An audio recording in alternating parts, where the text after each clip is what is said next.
오늘은 애완동물 중 관상어에 대해 알아봅니다. 먼저 관상어 사육이 언제부터 어떤 계기로 시작됐는지 그 역사를 살펴보고 관상어 사육의 효과는 무엇인지 알아봅니다. 또 관상어의 형태와 생리를 정리해보고 여러 관상어의 종류를 각 특징에 따라 분류해봅니다.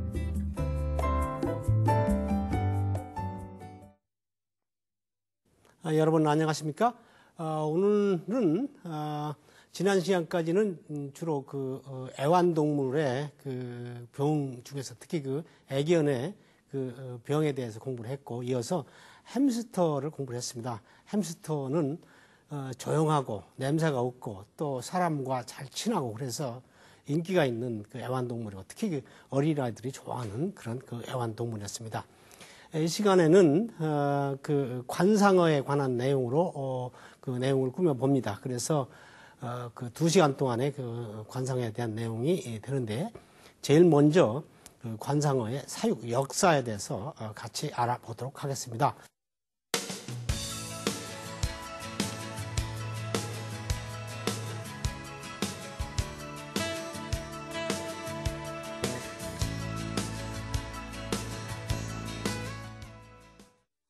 관상어는 원래 중국에서 제일 처음 기르기 시작을 했고, 그들이 기를 때는 관상을 목적으로 한 것이 아니라 식량 자원을 확보하기 위한 그런 수단으로서 잉어를 길렀고, 특히 초기에는 지느러미를 크게 하기 위한 그러한 실험으로 해서 잉어를 길렀다, 이러한 기록이 있습니다.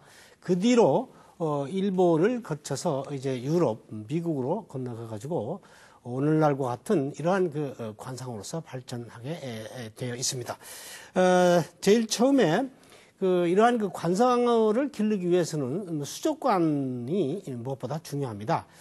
그래서 이러한 수족관의 발달은 곧 관상어 사육의 발달, 이렇게 볼 수 있는데, 최초에 해링턴이라고 하는 영국 사람이 자기의 경험을 학회에 보고함으로써 이러한 관상어의 역사가 이제 기록으로 남게 됩니다. 그리고 1852년에 최초의 수족관을 만들고, 그리고 1853년에는 영국의 동물정원에 이러한 수족관을 설치함으로써 수족관의 역사가 시작이 된 겁니다. 그리고 최초에는 담수어를 하다가 나중에는 냉수어, 그리고 점점 발달되면서 해수어를 기르게 됐다 하는 기록이 있습니다. 최초의 수족관과 관상어에 대한 기록은 Ocean and River Garden이라고는 책에서 나타나고 있습니다. 그리고 이러한 책들은 1858년에 미국에서 최초로 출판이 되고, 그리고 1860년에 영국에서 이러한 수족관과 관상 어류에 대한 내용을 책으로 만들어서 출판하게 됩니다. 그래서 여기에는 냉수성, 온수성, 그리고 해수어에 관한 그런 내용도 들어가고, 그리고 특히 금붕어에 대한 내용이 많이 기록되었다고 이렇게 전해지고 있습니다. 앞에서 설명한 대로 관상어를 기르기 위해서는 수족관이 잘 있어야, 수족관이 잘 발달돼야 여기에 관상을 넣어 기르기 때문에 수족관의 발달은 곧 관상어 사육의 발달이다, 이렇게 말씀드릴 수 있을 정도로 수족관은 대단히 중요합니다. 그래서 이러한 수족관은 1876년에 독일에서 열대어를 수족관에 넣어 길렀다, 그런 기록이 있고, 또 1890년에는 영국에서 역시 수족관에 넣어서 길렀다는 그런 기록이 있습니다.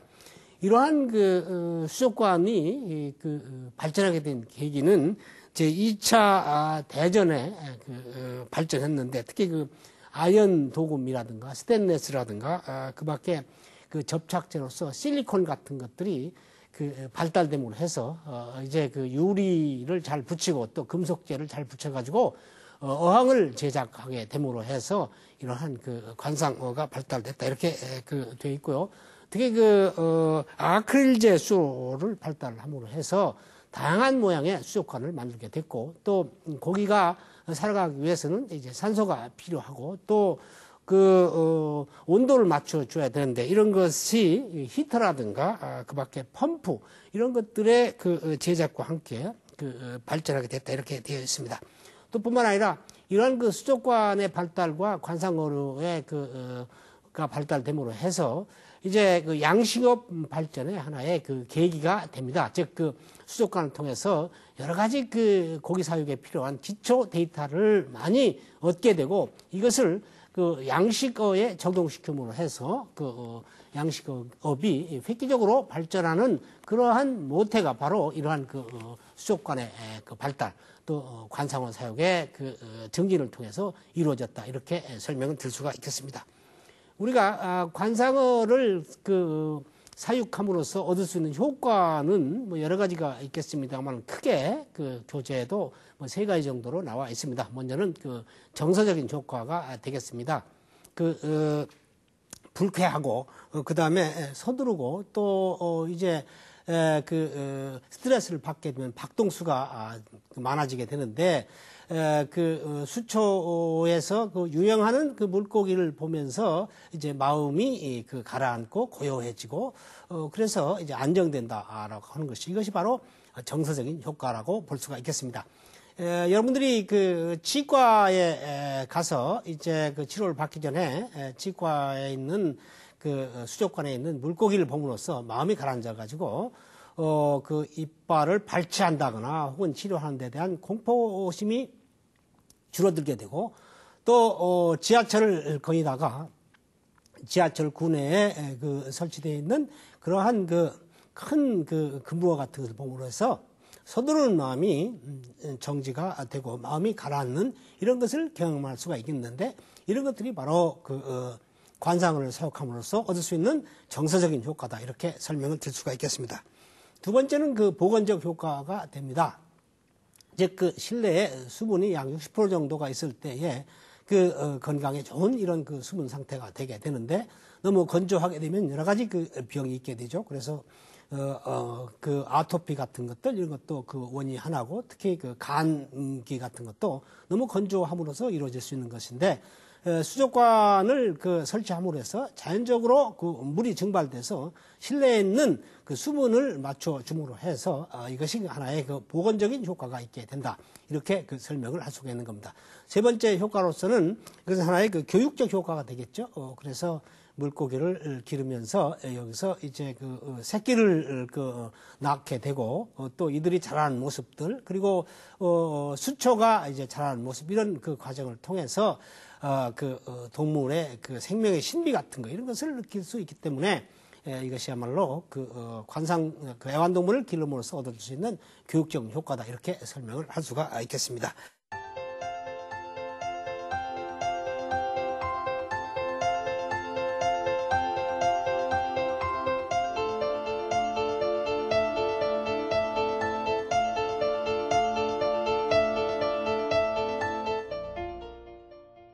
다음은 관상어의 생리생태입니다.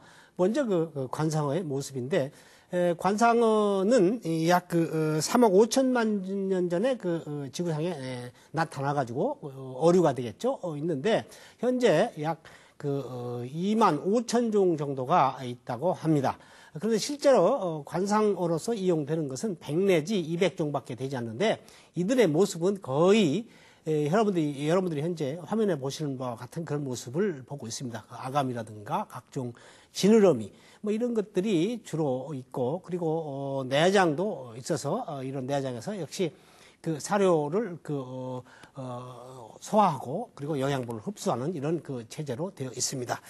그리고 관상어는 서식지라든가 그리고 사료에 따라서 여러 가지 체형이 변화가 되는데 크게 어뢰형이 있습니다. 이 어뢰형은 네온 테트라에서 많이 볼 수 있는 것인데 어뢰처럼 생겼죠. 그래서 주둥이가 뭉뚱하고 꼬리가 길게 늘어진 이런 것들인데 주로 이런 것들은 물의 저항을 최소화하고 또 개방된 수역에서 자라는 어종이 되겠습니다. 두 번째로는 편측형이라고 해서 납작한 이런 것인데 이것은 디스커스라고 하는 고기에서 볼 수 있는 이런 형태가 되겠습니다. 그리고 복부 만곡형인데 이것은 그 카라신과에서 볼 수 있는데 복부가 팽배한 이런 형태의 그 모습을 가진 것이 되겠습니다. 그리고 배면 종편형 같은 것도 있는데 등이 넓은 이런 것이죠. 이것은 수면 위에 있는 먹이를 잘 포획할 수 있는 그런 몸체로 되어 있죠. 그리고 삼각형 이런 것도 있고 또 그 장형이라고 그래서 부드럽고 긴 것이죠. 우리가 흔히 장어라든가 미꾸라지 같은 이런 형태에서 볼 수 있는 그런 형태가 되겠습니다.